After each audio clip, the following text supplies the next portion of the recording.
Hello, amazing science fiction students, and welcome to week 2.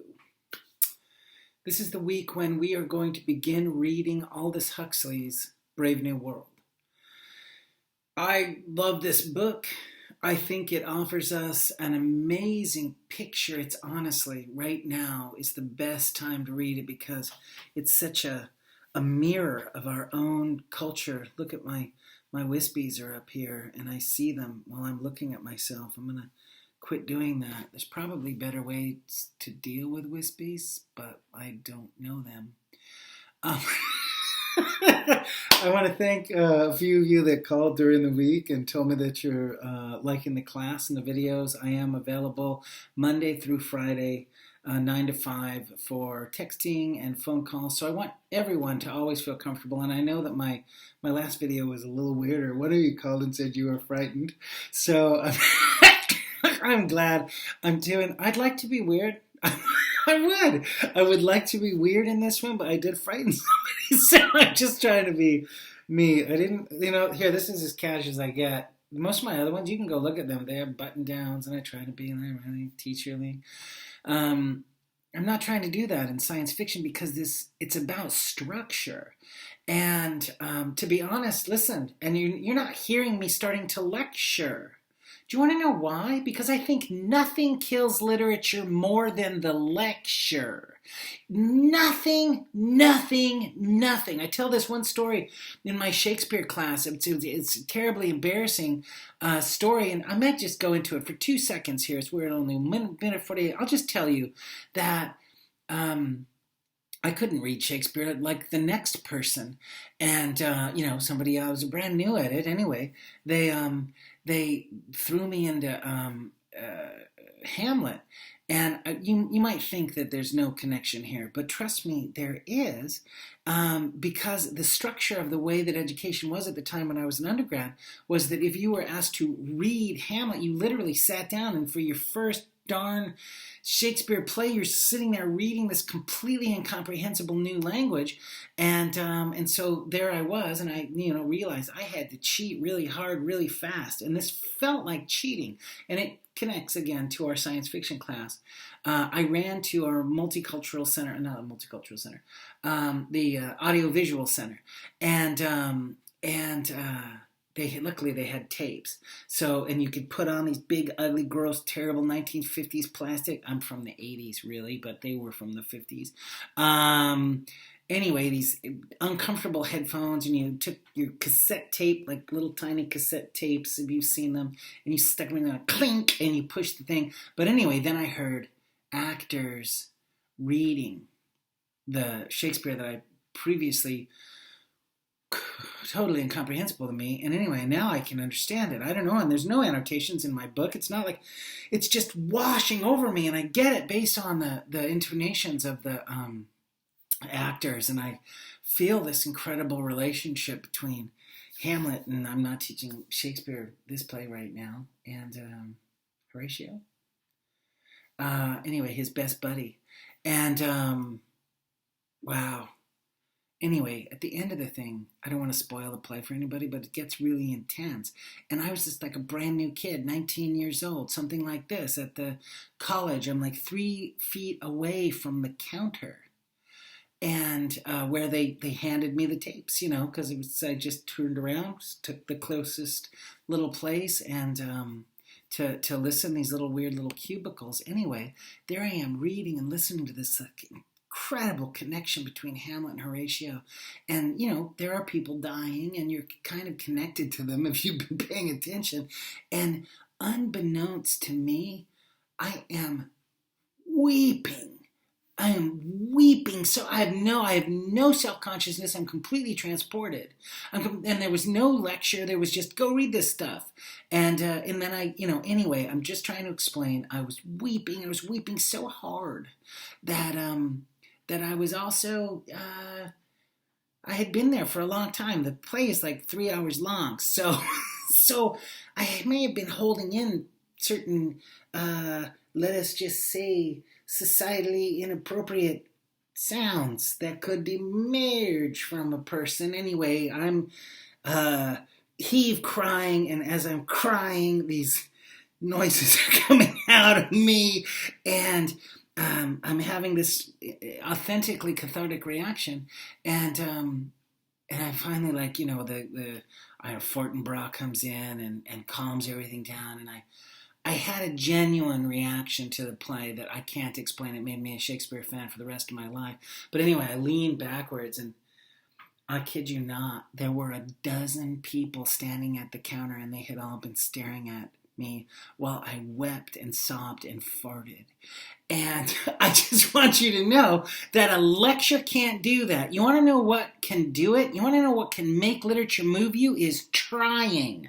That's what it is. It's trying hard. It's not, putting it on in the background and washing dishes. It's concentrating and trying, and all of that is prefaced to this wild assignment that I have for us, where we are going to make an annotated version of Brave New World, and everybody's going to be listening and reading at the same time, and then you'll be pausing and you'll be annotating in the document.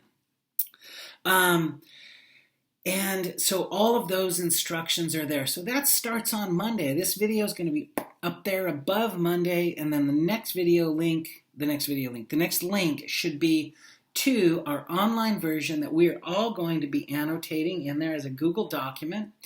And I hope that you guys will really, and then there's an incredible audio that I am sharing with you so that you can read and listen to this guy. Because the first 30 pages of that can be difficult. It's very modernist writing. And what this does is it, puts us inside the heads of multiple different people. It's very difficult to kind of follow. Just that first 30 to 50 pages can be kind of tough. And Huxley, and this isn't a lecture, I want you to run into this. I want to be able to ask you, why does Huxley break everything up so much there at the beginning? Because it's a confusing world. And there I lectured. I gave you stuff. I don't want to give you anything. I want you to discover it.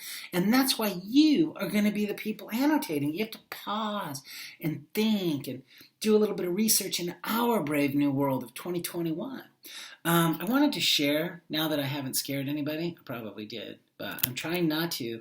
I wanted to share with you this way that I opened up this class before in the past, but you're not going to see this document, but I searched for it because I remember, what did I do that was so weird the last time I opened this up?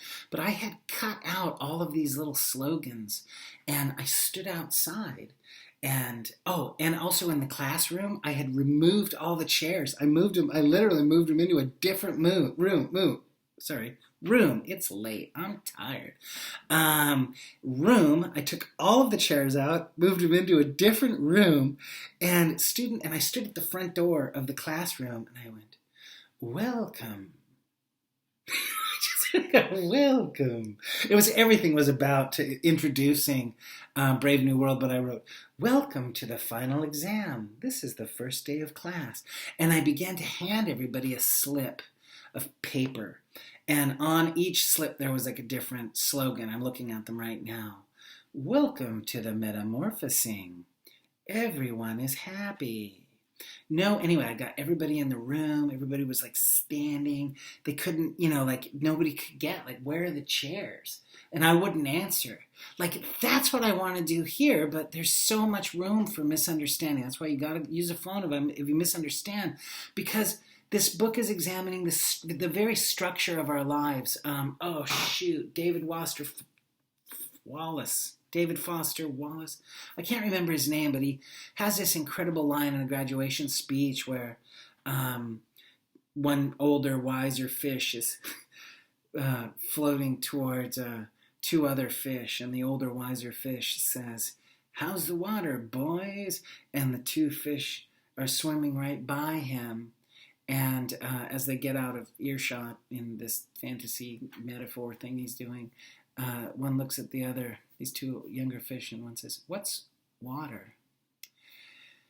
And that moment, what's water? Water is the system that we all live in. It is the ubiquitous features of our culture and society that we don't even notice, like chairs in a classroom. We're so pre-conditioned. This book is about conditioning, And I think reading it should be an experience in examining how we are being conditioned right now, and giving us this permission to ask questions about our programming. We are right now being programmed. And thank you so much for those of you that said, like, no, you didn't sound paranoid. I'm with it. I'm down with it. There was one person who does not agree with any of that. So just to say, and that's cool. It's just an opinion that I happen to have. But, we all have cultural biases, and those cultural biases that we have, they might be seen as programming. In fact, you guys are looking at my home. This is like the corner that I'm in now, but honestly, and it's weird. It looks like I live in, like, I don't know what, in a barn or something. There's like a barn piece of furniture, and I love the flute, and so I have those. It's bigger, and then I don't know why that's there, but to be honest, I want to live in a home where everything is dangling from hooks on every ceiling. And I want to see everything, and I don't see any reason why not to. But I'm married, and my wife has taste and aesthetic qualities. so I don't put hooks everywhere and just dangle every wild thing, like everything, like weird things. Like in my brain, every time I walk into a room, I see just every wonderful thing dangling, and I don't know why. But I don't even know if you get that, but the fact that I cannot do that, and I couldn't do it it's not just my wife, it's like not socially acceptable to just have colorful items dangling everywhere. That's what I want. I just want colorful items dangling everywhere. It's not culturally acceptable, and that's my programming, or that's programming. I may be working against my programming sometimes very forcefully, but on this one day, I opened up this class and handed these things, and people were saying, no one is judgmental, and then the next person might say, everyone is judgmental, and we all got into it. Everyone belongs to everyone else. These are lines directly from the book that you're about to read, and I'm reading to you from this experience that I gave. It was almost theater. I did theater the very first day of this science fiction class. When it was face-to-face, because it should be. Say science fiction is the greatest theater. I teach Shakespeare, so I shouldn't say that. It's the second greatest theater. Welcome to the transformation. It's all theater. Oh my gosh. Can we talk about theater? Holy smokes, our country just had like the wildest piece of theater too. So science fiction allows us opportunities to view our own culture from different perspectives. I'm going to go back to our Moodle. Oh, no, I'm not. Let me take one more peek over here. I am not going to lecture on the book, but I did make some notes for everybody. And some questions to keep in mind as we read. What does it mean to be free? There are moments in the book that talk about arresting the effect of my impulses. What does that mean? And, bear in mind, reading this book, we have to parse out the cultural biases of Aldous Huxley, his own, the cast that he was a part of. He was part of a pretty high cast, and that's one of the reasons why he can write with such authority on this caste system, because he was at the top of his own caste. So I want us to be examining our culture through the lens of Brave New World, and then examining Brave New World, the novel, through our lens of examining Aldous Huxley, who is, of course, a product of his time. And you'll see when the book shifts setting to the reservation, it's very difficult not to see sort of Victorian racism kind of coming out. And now he wants to deal with classism and racism in the book. He's got the betas, and it's like, I'll never talk to a delta. They smell. That's not a direct quote, but I'm happy to be a beta. Alphas have to work so hard. Just watch these and think about, like, wait a second, who are the alphas in our world? Who are the betas? Who are the deltas and the epsilons and the gammas? And the gammas? It's a big deal. This is a big deal, and if we do it right, we have like almost a psychic high colonic. We can really get rid. We can see, and we can start asking ourselves, well, what's it mean to be a person? So I hope I'm not lecturing too much. I'm really trying not to, because I think nothing kills the experience of literature more than some fat-headed weirdo who thinks that they know everything, and I don't. I want to learn from you. That's why you guys are the annotators in chief of our document. Let me just. Oh man. Watch out for this incredible image of a dead dog, and then multiple images of dead dogs. It's really something else.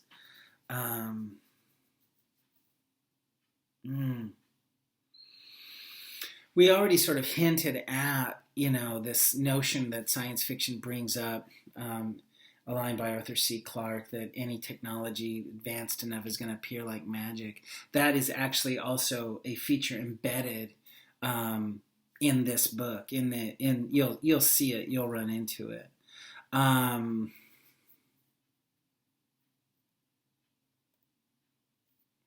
Hold on. This note got too long. What? This note failed to be a note? Oh, that's it. Okay, thank you. No, I found the note.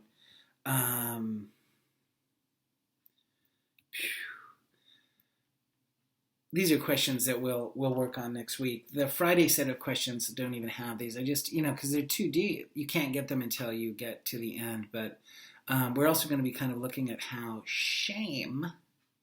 the idea of shame, becomes in some sense a glue for society.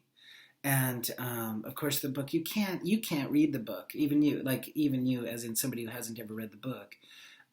It's immediately obvious that the book is about societal stability and the nature of the individual and the control of the state. At least since I'm lecturing, so I'm going to quit. So that's it. I just want you to get in there, and I want you to love it and be engaged and to be somewhere and to just start weeping, just feel the pain. Okay. All right. There's something else for us to talk about. I know that. I do know that because I was the one who was going to talk about it. So what I am doing now is I am navigating to our Moodle, and I am scrolling down to our week 2 here, and open Monday to begin work on our Brave New World annotation project. Give me a moment. I'm not going to go for very long. I'm just going to open this up, though, and see if I can just anticipate questions. This is the actual book. It's the text. It's all the text. And then it's also assignment guidelines for how to annotate the text. So hopefully everybody has had experience sort of highlighting a word in the document and then clicking the blue plus sign that says add comment, because that's what you're going to do here. So you'll be reading. I also have this incredible audio version narrated by an actor from the 70s and 80s, and I don't know when he was most active there, super famous during the generation when I was an impressionable idiot. And his name was, I think, Michael York, and brilliant actor. And there are dozens of characters in this book, and this one dude is like doing them all. And I'm not saying that Brave New World is as rich and complicated as Shakespeare, but I think that there's going to be a few people here that really appreciate that, and then there's going to be some, I'm a really good reader and I don't need to listen to it. Well, just open it up and listen, would you please? Because I think that there's something that can add to anybody's experience, regardless of how. Hey, you got to meet my son? He just walked by. Can you say hi to my science fiction class? No, he doesn't. See, I knew that. Hi! Oh, he did. Hey, how are you doing? This is the second time he's done this. I know. It is. I just do. He's walking by, but I only do it in my cash class, and that's you guys, because I feel like we should just bond. I feel like you should know me, okay? Because learning happens, in the presence of connection with other students, and that's what you're going to get from this annotated version, and connection with your instructor, and that's just me. And Let me take a look. So you got that audio version. Check that out. Annotate this very document according to your contract. And the contract things are outlined up there. And again, trying to balance, students that have told me, like, I need to scoot on through. Let's do it. So, it's all that. People are going to go deeper and da-da-da. Instructions on how to annotate. So I have written these instructions. I won't read them. I gave an example of something that we might annotate, though, when I was like reading the book, and I thought, here's the orgy porgy Ford and fun, kiss the girls and made them one, boys at one and girls at peace, orgy porgy gives release. And of course that's a reference to, like, when I was a kid, we still had these Victorian, childhood rhymes, kindergarten rhymes. It was Georgie porgy puddin' pie, kiss the girls and made them cry. I don't remember the rest of it, but it's so funny. It's so funny that is. So anyway, I just sent that because you guys would just like maybe, you know what? Somebody do comment on your Friday comment or something, or actually just send me a little comment inside there. Like, no, I'd never heard Georgie Porgy Puddin' Pie kiss the girls and made them cry. I'm gonna click my link to the thing so I can share with you the rest. Oh, kiss it when the girls came out to play. Georgie Porgy ran away. So that was it. I don't know. I never understood it as a kid, but it was part of the water. That particular little poem was part of the water, and it's a good example of the kind of thing that I think that we're going to want to learn more about.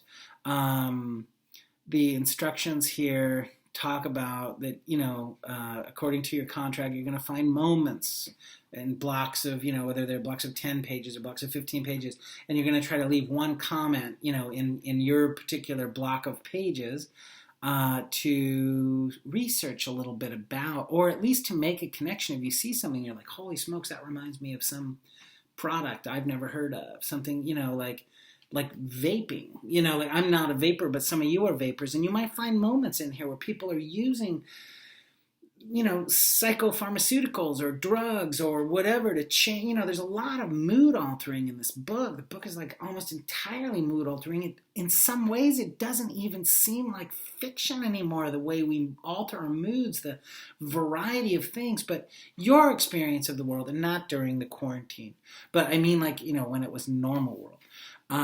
Maybe during the quarantine. I don't know. Anyway, I do hope that my instructions here are clear. And again, always just, text me or call or something like that, or email. Let's see, there was one more thing I wanted to show everybody, and then we're done. So open Monday. Yeah. So then there's this so this is due on Wednesday. It's a little bit in addition.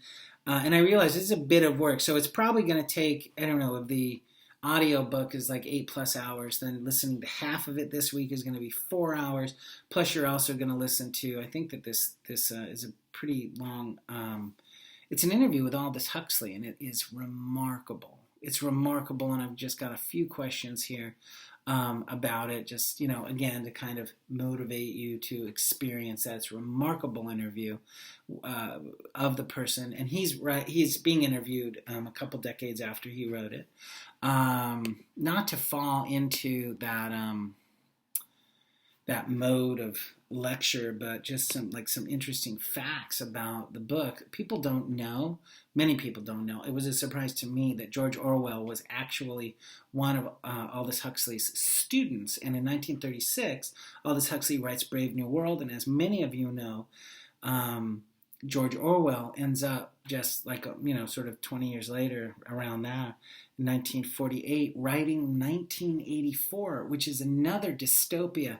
And really, they're very, very similar, except in the ways that the government controls the people. And you're about to find out how the government controls the people in